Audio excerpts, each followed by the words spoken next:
আমি কোনো গোষ্ঠ পরিবারতান্ত্রিক কোনো রাজনীতিতে বিশ্বাস করি না। আমি বিশ্বাস করি জনতার রাজনীতিতে, জনগণের রাজনীতিতে। এইজন্যে আমাদের ইশতেহার তৈরিতে আমরা জনতার কাছে তাদের অভিপ্রায়, অভিমত, আকাঙ্ক্ষা এবং তাদের পরামর্শ আমরা চেয়েছি। এই ইশতেহার তৈরিতে বিপুল সংখ্যক মানুষ, লক্ষ, লক্ষ মানুষ আমাদেরকে তাদের মত দিয়ে, পরামর্শ দিয়ে সহযোগিতা করেছেন। যারা ইশতেহার তৈরি করেছেন আর ইশতেহার তৈরিতে এইভাবে সহযোগিতা করেছেন, আজকের এই মুহূর্তে আমি তাদের সকলের প্রতি গভীর শ্রদ্ধা নিবেদন করছি। তারা আমাদেরকে উৎসাহিত করেছেন। তাদের চিন্তাগুলো আমরা বুঝতে পেরেছি। তৃণমূল থেকে সর্বোচ্চ পর্যায়ের মানুষেরা আমাদেরকে সহযোগিতা করেছেন।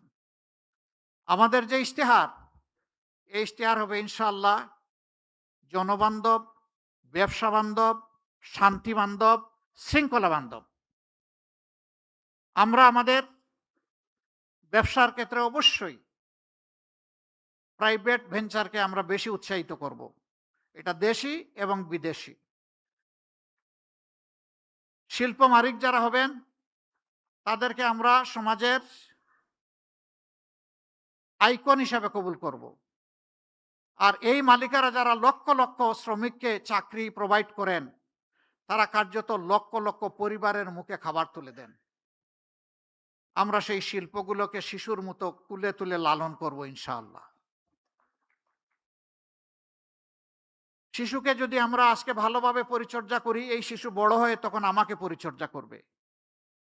আমরা শিল্পকে এই কারণেই নিউবর্ন বেবির মতো আমরা নার্চার করব যে তারাই আগামীতে ইনশাআল্লাহ এই দেশটাকে সুন্দরভাবে গড়ে দিবেন, আমাদের যুবক যুবতীদের হাতে কাজ তুলে দেবেন। এই ক্ষেত্রে আমাদের পলিসি হবে মালিক পক্ষ এবং শ্রমিক পক্ষকে মুখামুখি করা নয়, বরঞ্চ সমন্বয় করে হাতে হাত ধরে বুঝানো। শিল্প বাঁচাতে হলে শ্রমিককে বাঁচাতে হবে, আর শ্রমিকদেরকে বুঝাতে হবে যে যদি শিল্প বাঁচে তাহলে তুমিও বাঁচবা। সুতরাং শিল্পকে নিজের সন্তানের মতো ধারণ করো। আর মালিকদেরকে আমরা অনুরোধ করব তারা যেন তাদের যারা শ্রম বিনিয়োগ করেন তাদেরকে যেন তাদের সন্তানের মতো ধারণ করেন। তারা একটুখানি সম্মান চায়, একটুখানি ভালোবাসা চায়, একটুখানি কর্মপরিবেশ চায়।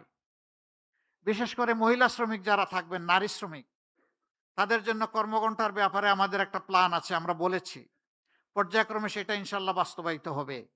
এটা যখন বললাম, কারো কারো কপালে চিন্তার ভাঁজ, আর কেউ কারো কারো উল্লাস যে এই একটা ভালো পয়েন্ট পেয়েছি, এবার আর একটা মিসাইল মেরে দিব জামাত ইসলামের উপর।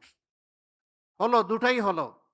চিন্তার ভাঁজ, যারা ব্যবসা এবং শিল্পের মালিক তারা চিন্তা করেছেন 5 ঘন্টা কাজ করে যদি 8 ঘন্টার বেতন হয় তাইলে আমি পোষাবো কিভাবে? না, আপনি দিবেন কেন? তিনি যে কয় ঘন্টা এখানে শ্রম দিবেন সেই কয়েক ঘন্টার আপনি দিবেন, বাকিটা সরকারের দায়, সরকারকে দিতে হবে। মায়েরা সমাজ গড়ে দিবেন আর মায়েদেরকে এটুকু সম্মান আমরা দেখাবো না, এটা হতে পারে না। দুনিয়ার বহু দেশে এটা আছে। 6 ঘন্টা, 4 ঘন্টা, 5 ঘন্টা। অনেকে আওয়াজ তুললো, এমনিই নারীরা কর্মক্ষেত্রে সুযোগ পায় কম। এখন যখন নিয়োগকর্তা দেখবে যে তাদের কর্মঘণ্টা কম, তখন আর নিবেই না। কিন্তু তারা এটা চিন্তা করেননি।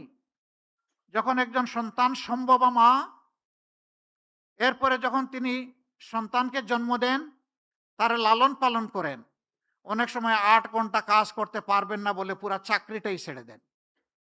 আমরা তো সেখানে তাদের জন্য সহজ করে দিচ্ছি, যাতে চাকরি তার ছাড়তে না হয়, ওটাও লেগে থাকবে, সন্তানও তার গায়ের তাকে সাথে জড়িয়ে থাকবে। এই দুইটার আমরা সমন্বয় ঘটাতে চাচ্ছি।